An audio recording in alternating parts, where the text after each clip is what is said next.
palavra, capitão Ramon Teles, do Bela Vista. Linha 17. A palavra. Senhor presidente, nobres colegas, esse é um tema que eu gosto de falar a respeito do assunto.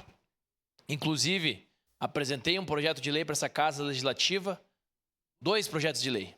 Um no que tange a bilhetagem, que é o bilhete único, o modelo que o cidadão paga um valor diário, que é algo em torno de R$ 11 por dia, e ele pode utilizar o ônibus quantas vezes ele precisar, não tendo a necessidade de pagar novamente uma passagem. É diária.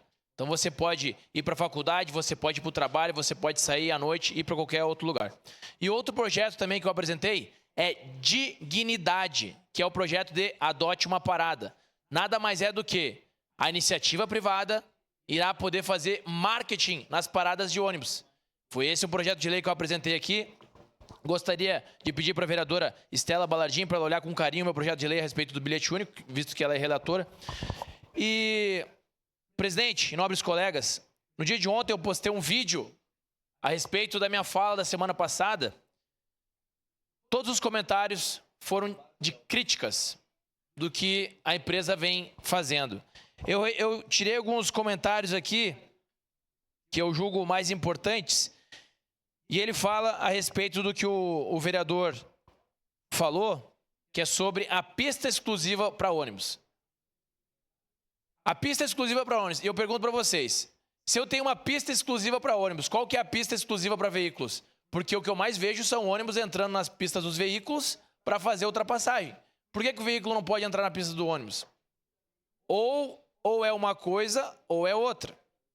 O ônibus ele não pode aguardar um pouquinho atrás do outro. Eu vejo o ônibus se ultrapassando na Sinimbu, é o que eu mais vejo. E aqui são relatos dos passageiros.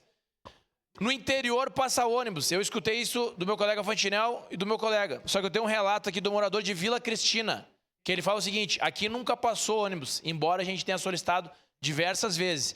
E olha, meus colegas, que ponto que nós temos que levar em consideração. Ele falou o seguinte: aqui nós nem realizamos mais compra em Caxias do Sul.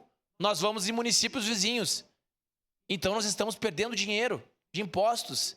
Esses nossos cidadãos caxienses estão comprando em municípios vizinhos. Estão deixando de contribuir, talvez por conta do transporte público.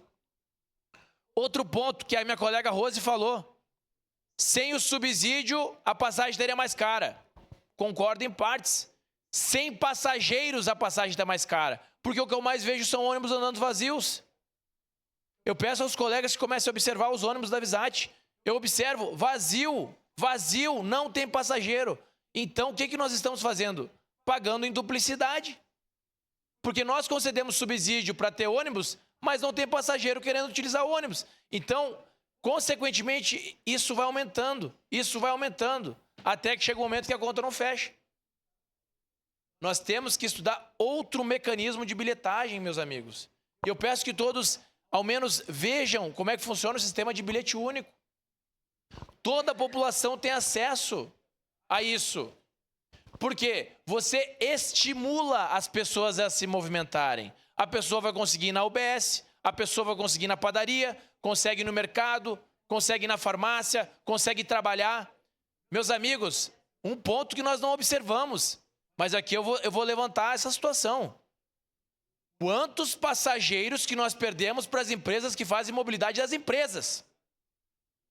Eu quero que vocês vejam isso. Pela manhã nós temos a Giratur, a Outratur, várias empresas que levam os funcionários. Por que isso? Porque não tem confiabilidade na Visat.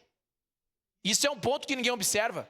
Porque esses ônibus rodam de madrugada, ninguém vê eles rodando. No final da tarde, ninguém vê rodando. Quanto que a gente perde de transporte público? E por que as empresas pagam outras empresas para fazer esse transporte? Porque a Visat não atende, não chega no horário, não tem qualidade no serviço. Nós precisamos que a Secretaria de Trânsito cobre. E aqui eu ouvi o meu colega Caleb Garbim falando a respeito de previsibilidade de horário. Concordo plenamente, tanto que apresentei uma emenda a esse projeto, dando previsibilidade de horário. 30 em 30 minutos nos bairros, 5 em 5 minutos no centro e a cada 45 minutos no interior. Meus amigos, nós precisamos de ônibus para ter passageiro, e não o contrário. O passageiro só vai voltar a utilizar ônibus se ele tiver previsibilidade de horários. Se não, para concluir, senhor presidente, se ele não tiver previsibilidade de horário, ele não vai pegar ônibus. Obrigado. Obrigado, vereador.